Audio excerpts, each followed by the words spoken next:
As a society, we don't acknowledge nuance, and that gets manifested in different major problems that we have today. जी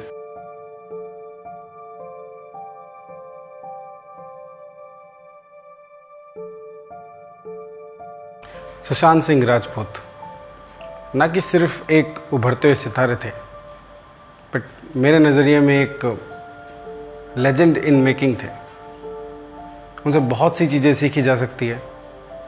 उनका acting को लेकर passion, काम की तरफ seriousness, पैसे की तरफ बिल्कुल निर्मोह होकर रहते थे। बट एक और क्वालिटी है जो उनसे सीखी जा सकती है, जो बहुत कम सेलेब्स में देखी जाती है, खासकर उन सेलेब्स में जो हार्डवर्क करके आगे बढ़ते हैं, टीवी से मूवीज़ की तरफ आगे बढ़ते हैं, और वो एक क्वालिटी है स्पोकन इंग्लिश। इस सीरीज़ के बारे में मैंने बहुत पहले सोच लिया था कि मैं अपने स्टूडेंट्स को इंग्लिश सेलेब्स की मदद से सिखाऊंगा। सेलेब्स कैसे इंग्लिश बोलते हैं और कैसे हम उनमें से कुछ चीज़ें, उनके कुछ स्निपेट्स दिखा के कैसे स्टूडेंट्स को सिखाया जा सकता है। बट ऑफ कोर्स ऐसा नहीं सोचा था कि इसका पहला एपिसोड सुशांत सिंह राजपूत होंगे। But now it is the right time, I guess. एक छोटा होमेज हम कह सकते हैं कि ये वीडियो है उनके लिए, ताकि हमारे कुछ लर्नर्स भी सीख सकें उनसे बहुत सारी क्वालिटीज़ के साथ में ये एक क्वालिटी। नमस्कार दोस्तों, मेरा नाम है Ashutosh Kumar and I welcome you all to learning English with Ashutosh sir.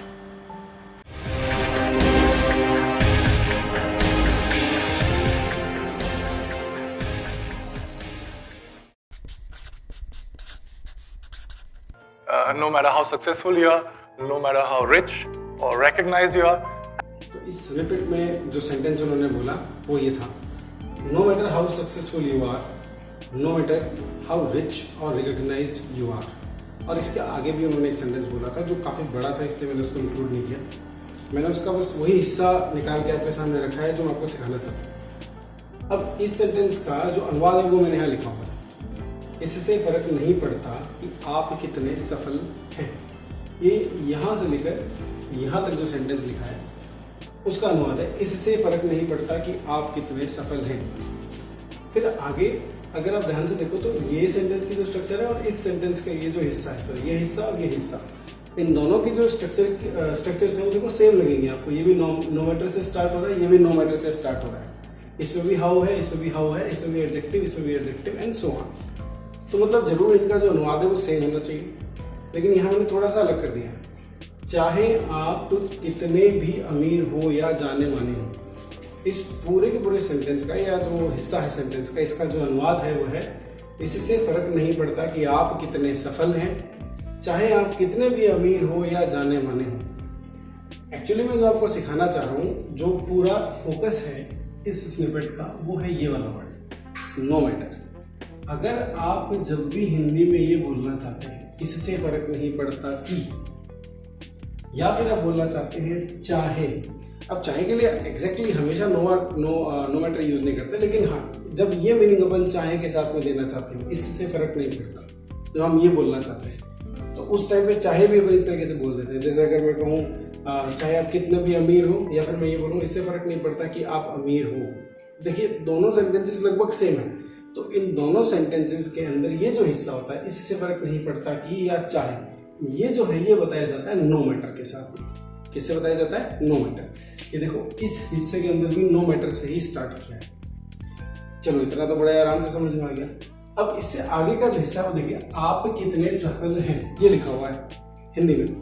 अब वर्ड वाइज देखोगे तो सब कुछ लिखा है। देखो आपके लिए ये रहा वर्ड, कितने के लिए ये रहा वर्ड, सक्सेसफुल यानी सफल के लिए ये रहा वर्ड, और है के लिए ये रहा वर्ड। तो मतलब वर्ड वाइज तो पूरा कंप्लीट इंग्लिश का सेंटेंस है, लेकिन जो स्ट्रक्चर है वो थोड़ी हिली हुई सी है। हमने देखा है कि हम सब्जेक्ट को तो स्टार्ट में रखते हैं यू को, लेकिन जब अपन नो मैटर के साथ में यू को या किसी सब्जेक्ट को लिखते हैं तो उसकी स्ट्रक्चर थोड़ी सी चेंज हो जाती है। अब उसी को अपन सीख रहे हैं। स्ट्रक्चर क्या रहेगी?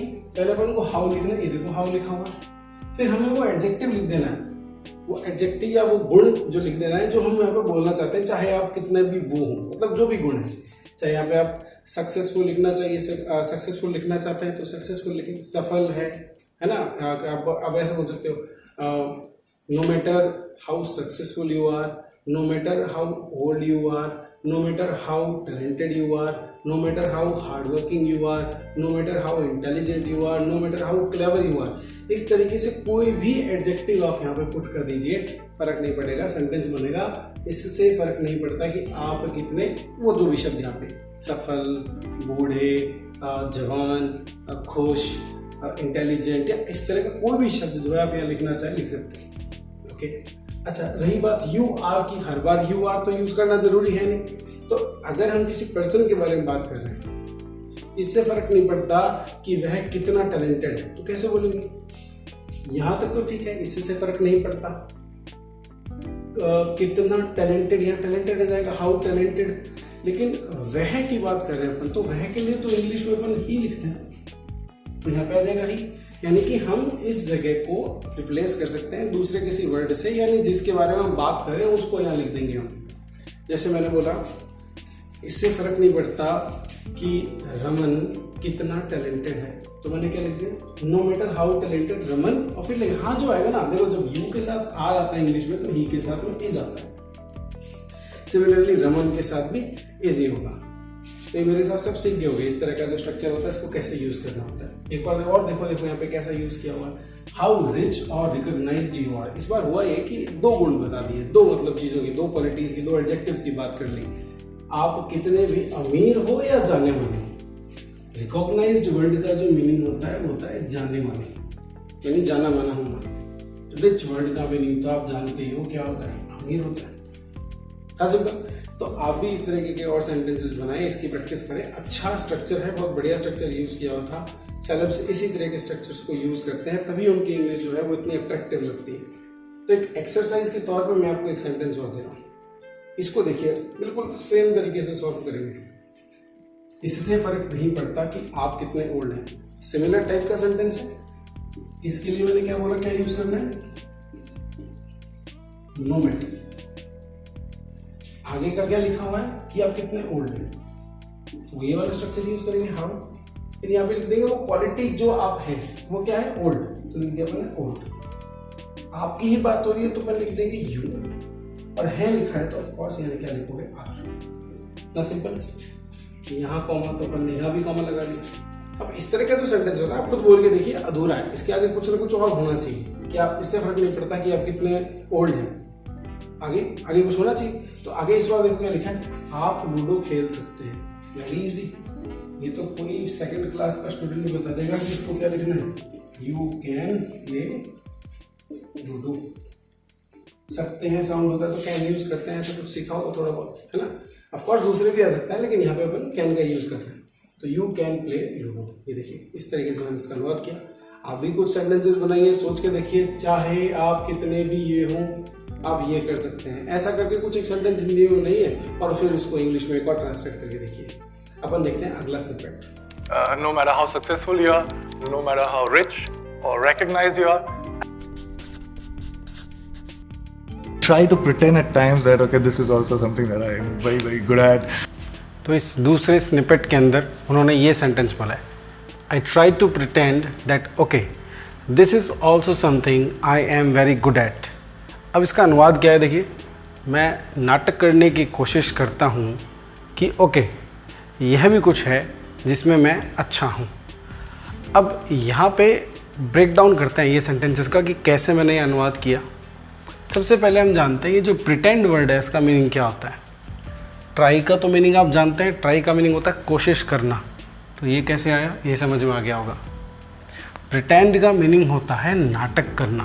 प्रिटेंड का क्या मीनिंग होता है, नाटक करना, नाटक करना।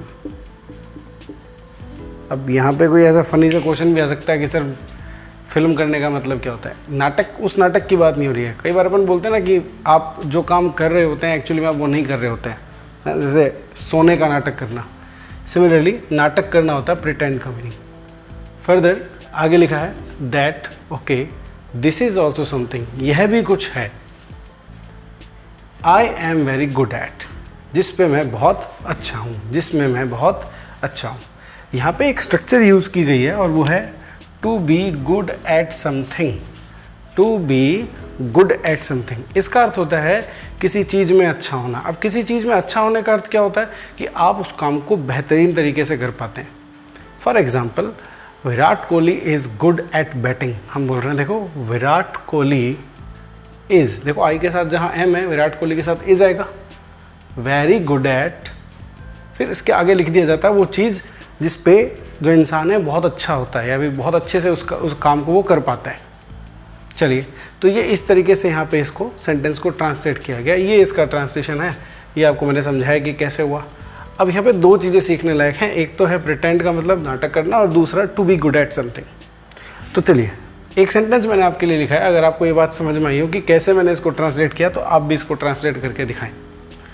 यहाँ जो सेंटेंस लिखा है, मैंने पढ़ाई करने का नाटक किया जब पिताजी घर आए, या आप इसका उल्टा भी बोल सकते हैं, जब पिताजी घर आए मैंने पढ़ाई करने का नाटक किया। मैं आपको कुछ हिंट्स दे देता हूँ ताकि आप परफेक्टली इसे करें। पढ़ाई करने को हम इंग्लिश में स्टडी बोलते हैं, रीड ना बोले स्टडी बोले। नाटक करने को अभी थोड़ी देर पहले सिखाया हमने, किसको क्या बोलते हैं, प्रिटेंड बोलते हैं। आने का मीनिंग आप जानते हैं, घर का मीनिंग आप जानते हैं। तो आइए सेंटेंस बनाते हैं, आप कहीं से भी स्टार्ट कर सकते हैं, यहाँ से भी और यहाँ से भी। तो मैं सेंटेंस बनाता हूँ यहीं से जहाँ से अपन ने स्टार्ट किया था, आई। अब आप बताओ इसमें जो है एक्शन किया क्या गया है, नाटक किया गया है या पढ़ाई की गई है? नाटक किया गया है, तो अपन लिखेंगे प्रिटेंड। लेकिन इस एक्शन को देख के बताओ ये आपको प्रेजेंट का लगता है या पास्ट का लगता है? ये वन टाइम एक्शन है पास्ट का, और वन टाइम एक्शन जो पास्ट के होते हैं उनको अपन पास्ट सिंपल में लिखते हैं। पास्ट सिंपल मतलब सेकंड फॉर्म, सेकंड फॉर्म मतलब प्रिटेंडेड। अब क्या चीज़ प्रिटेंड की है, किस चीज़ का नाटक किया है? To study. देखो ऊपर वाली बिल्कुल सेम स्ट्रक्चर आपको नजर आएगी। उसके बाद में क्या नाटक किया? पढ़ाई करने का। Okay, I pretended to study. कब हुआ ये ऐसा? When my father came home. ये इस तरीके से बनाया, देखिए। तो इस तरीके से जैसे मैंने बनाया वैसे आप भी एक सही सेंटेंस सोचे जिसके अंदर प्रिटेंड शब्द को आप यूज़ करके दिखाएं, कमेंट सेक्शन में लिख के दिखाएं मुझे। अब एक एग्जांपल मैं आपको दे देता हूँ to be good at something का भी। इसके एग्जांपल देखिए कैसे, इसको यूज़ कैसे करते हैं। इसे यूज़ करने का तरीका बहुत सिंपल है, आप बस इस स्ट्रक्चर को यूज़ करना। देखिए, जैसे मैंने किसी पर्सन का नाम लिख लिया, लेट्स से अनामिका, ठीक है। अब उसके बाद में अपन वो बी फॉर्म लिख देते हैं। अगर आप प्रेजेंट की बात करना चाहते हो तो इज एम आर लिखोगे, पास्ट की बात लिखना चाहते हो तो वॉज वर्ड लिख दोगे, दैट सिंपल। इज, अब यहाँ वेरी गुड लिखो या गुड लिखो एक ही बात है, इम्पैक्ट आप जानते हो क्या पड़ेगा। फिर लिखते हैं एट, और फिर उसके बाद में इस जगह पे जिस भी चीज़ में अनामिका बहुत अच्छी है उस चीज़ को लिख दो। अगर वो चीज़ है स्विमिंग तो यहाँ लिख दें आप स्विमिंग। अगर वो चीज़ है प्लेइंग चेस तो आप लिख दें प्लेइंग चेस। अगर वो चीज़ है स्टडिंग तो स्टडिंग, रीडिंग तो reading, solving puzzles, batting, bowling, जो पसंद हो यहाँ पे लिख दो आप। और उसका अर्थ क्या हो जाएगा कि अनामिका इस पर्टिकुलर चीज़ में बहुत अच्छी है, मतलब वो उस काम को बहुत बढ़िया तरीके से कर पाती है। Try to pretend at times that okay, this is also something that I am very good at.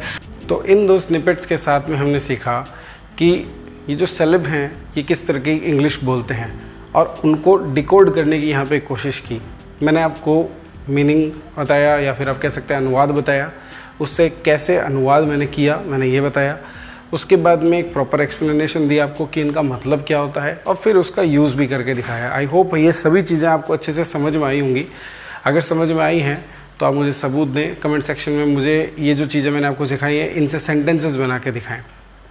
तो ये था भाई हमारी तरफ से इंग्लिश विद सेलेब्स की सीरीज़ का फर्स्ट एपिसोड, और मैं इसका सेकंड एपिसोड भी बनाना चाहता हूँ और वो डिपेंड करेगा आप सब लोगों के रिस्पांस पे। अगर आप अच्छा रिस्पांस देते हैं वीडियो को प्लीज़ लाइक करें और बताएं कि अच्छा था, और कमेंट करें, और किसी भी तरह की फीडबैक देनी हो तो भी कमेंट करें ऑफ कोर्स।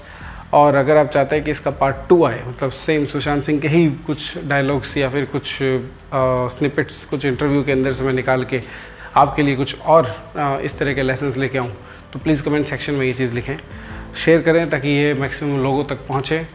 और गाइज़ अगर मेरा काम आपको पसंद हो तो सब्सक्राइब करें, इट्स वेरी इंपॉर्टेंट। चलिए मिलते हैं अगली क्लास में।